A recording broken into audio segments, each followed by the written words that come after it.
Chers amis, en ce jour crucial pour l'avenir de nos régions, de notre pays et de l'Europe, les citoyens belges ont pu s'exprimer librement et faire connaître leurs souhaits.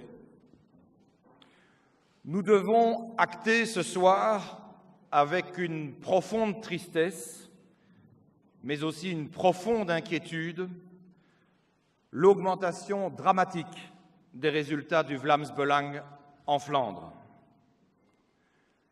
Chacun craignait une poussée de la N-VA qui aurait été de nature à rendre impossible ou à tout le moins extrêmement difficile toute constitution de majorité constructive au niveau fédéral. Au final, on se rend compte que le tassement de la N-VA ne peut même plus être une source de satisfaction à elle seule, même si on s'en réjouira bien sûr, dès lors que le Vlaams Belang progresse dans une telle proportion.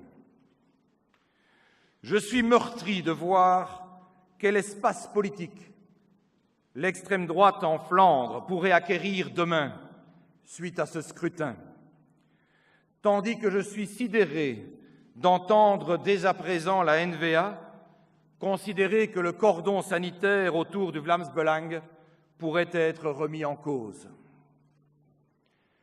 Ces deux formations politiques ensemble, avec éventuellement la pointe de l'extrême gauche, obtiendraient plus de 50% des sièges au Parlement flamand. L'impact au niveau fédéral reste encore incertain, même s'il peut d'ores et déjà nous faire frémir. Après 4 petits mois de présidence, j'aurais aimé vous livrer ce soir un message exclusivement positif. Mais cette réalité flamande doit nous imposer la plus grande vigilance et beaucoup de modestie quant aux résultats dans la partie francophone du pays. Je suis néanmoins heureux et reconnaissant, très sincèrement, de constater que les résultats qui se profilent pour le CDH à l'heure où nous nous parlons, s'ils seront manifestement inférieurs aux résultats que nous avons enregistrés en 2014, seront néanmoins clairement supérieurs aux sondages pessimistes que nous avons connus ces dernières semaines.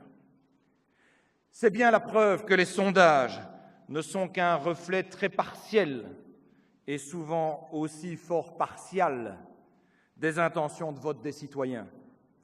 C'est surtout la preuve que la part de la population francophone qui nous fait confiance est bien plus large que l'on ne pouvait l'estimer. C'est la preuve que notre projet est moderne, volontariste, progressiste et qu'il mobilise nombre de citoyens qui sont fatigués des querelles stériles entre la gauche et la droite et qui souhaitent juste des solutions de bon sens, des solutions réelles plutôt que des discours incantatoires.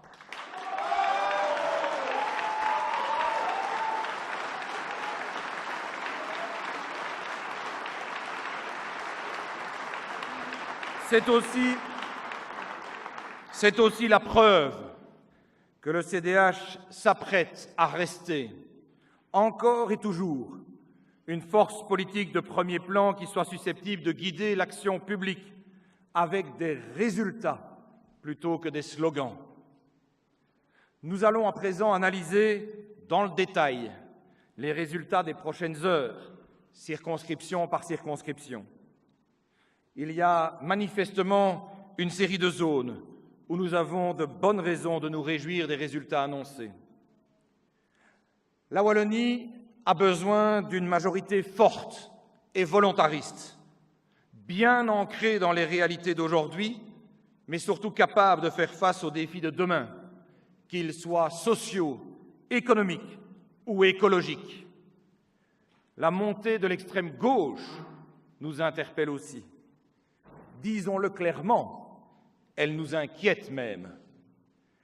Gageons que la gauche considérera que nul lendemain heureux ne pourra s'esquisser en Wallonie avec le PTB dans un exécutif, et que les partis de gauche, tout comme nous, lui feront aussi barrage.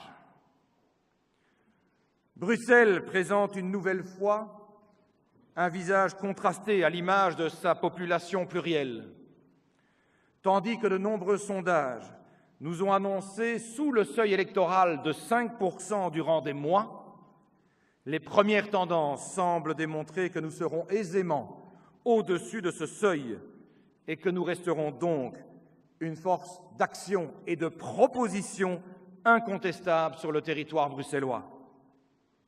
L'Europe reste aussi un ADN fort du CDH. La situation en France ne peut dès lors que nous affliger. Elle résonne aussi en écho à la situation belge, comme un coup de tonnerre.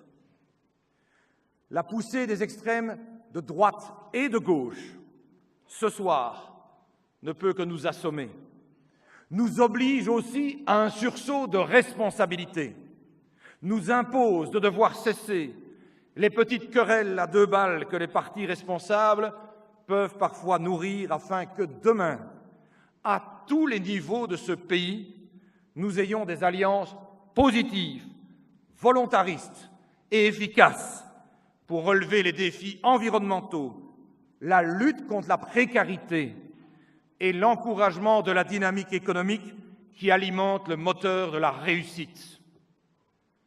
Le CDH est prêt à œuvrer à une solution positive pour tous les francophones et pour tous les Belges. Nous ne sommes pas en situation de prendre quelconque initiative, mais le CDH étant viscéralement le parti des solutions, nous restons disponibles si le projet fait sens.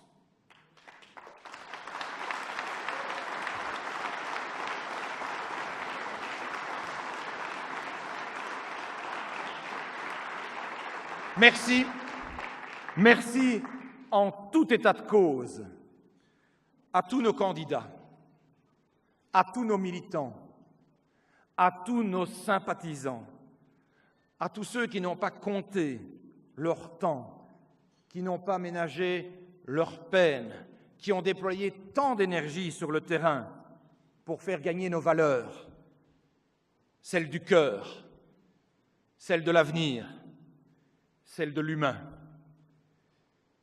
Ce qui a été amorcé, j'en suis convaincu, va s'amplifier. Cela, je vous l'ai déjà dit, j'y crois. Et pour toutes ces raisons, pour toutes ces mobilisations, pour toutes ces convictions, du fond de mes tripes et avec sincérité, un grand merci. Vive le CDH!